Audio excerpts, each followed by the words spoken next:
Good morning, everyone. My name is Trixie. I am a straight transgender woman. I belong to the LGBTQI community, to our society. This morning, magdi-discuss po ako about Soji.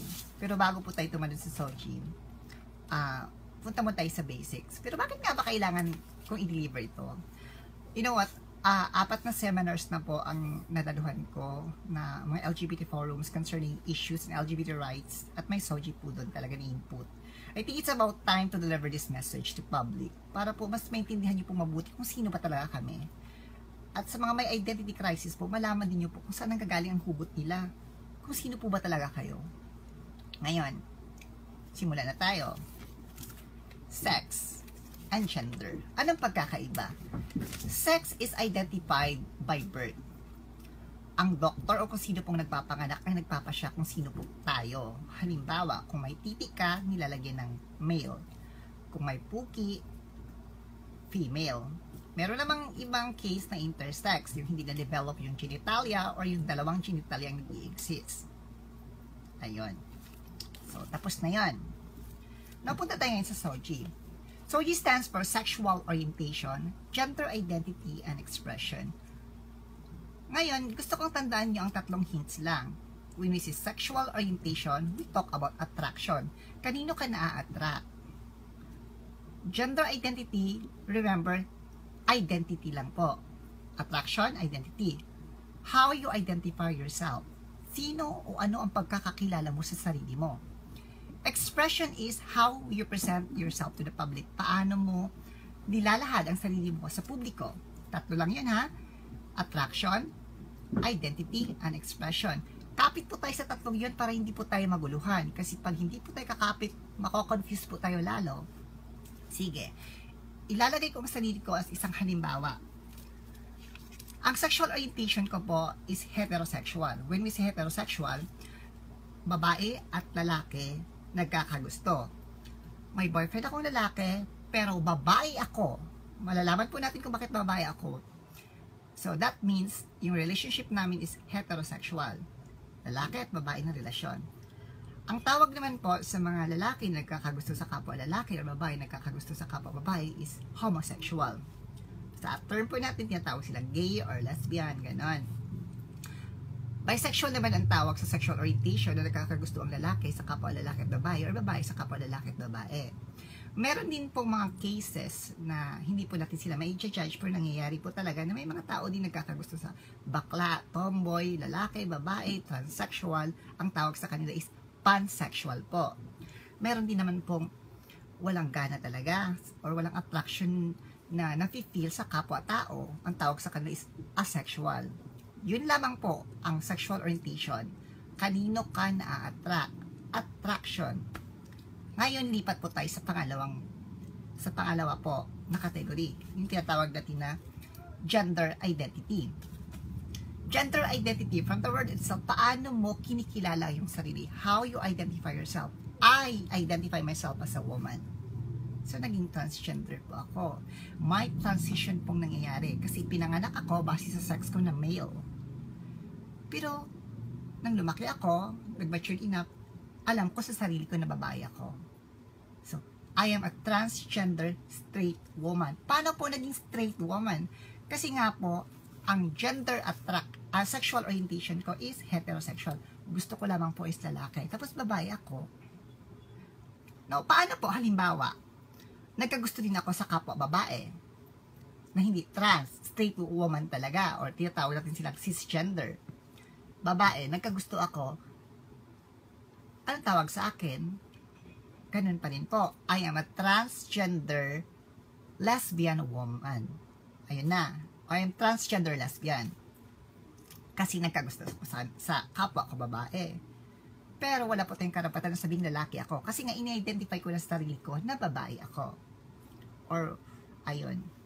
Ngayon, punta tayo sa gender expression. Expression naman is paano mo nilalahad yung sarili mo sa publiko. How you present yourself to the public. Ako, I present myself as a woman, feminine. Nagdadamit babae ako. I live what I feel inside. Or it might, sa iba naman, pwedeng masculine. So, ganito yon. So, pag nakakita kayo halimbawa ng isang sa isang trans na mahinhin.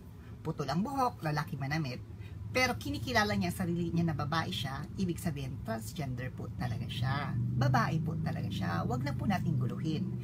Ipinganak siyang lalaki, pero maaari pong ang sexual orientation niya ay iba-iba. Halimbawa, pag kahit sinabi niya sa sarili niya na babae ako, kahit maliit yung buhok niya or nagdadamit lalaki siya, yung expression niya po is masculine. Hindi niya po bet magpakababae talaga manamit. Pero if in-identify niya sarili niya na babae na siya, wag na po natin sila husgan. Yun na po sila talaga.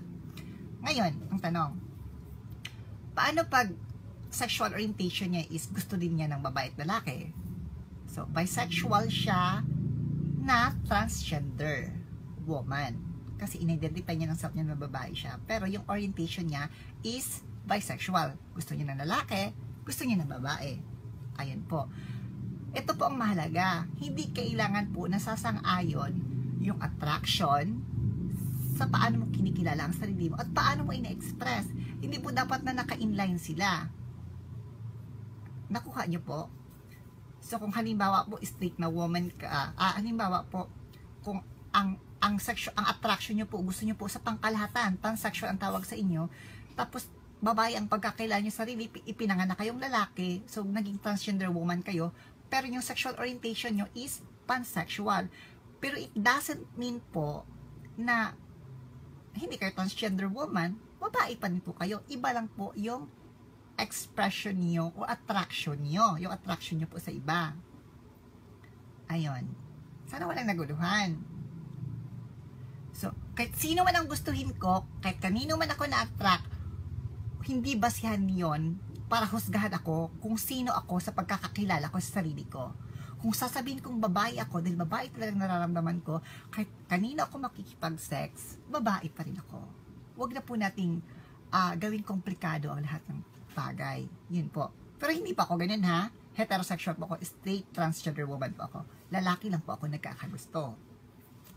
Ngayon, yung expression naman, depende sa'yo kung maging masculine ang expression mo or maging feminine. So, wag po tayong gumawa ng isang conventional type of a woman, conventional type of a man, or of a gay, trans, kasi hindi po limited doon ang mga bagay-bagay. Wala po tayong karapatan ng humusga sa isang kapwa-tao natin, kasi sila mismo, dala-dala nila sarili nila habang nagkaisip sila. Kung sila mismo, in-identify nila ang self nila na ganon, who are we to judge them? Diba? Ayun lang po. Let's share love. If may mga katanungan, confusions, any questions that you want me to address right away, I can at least PM you or send you a comment. Type your anything that you wanted to say on the comment box below. Good morning po. Parang ganito lang. Umiinom ako ng gatas. Halimbawa sabihin natin transgender ito.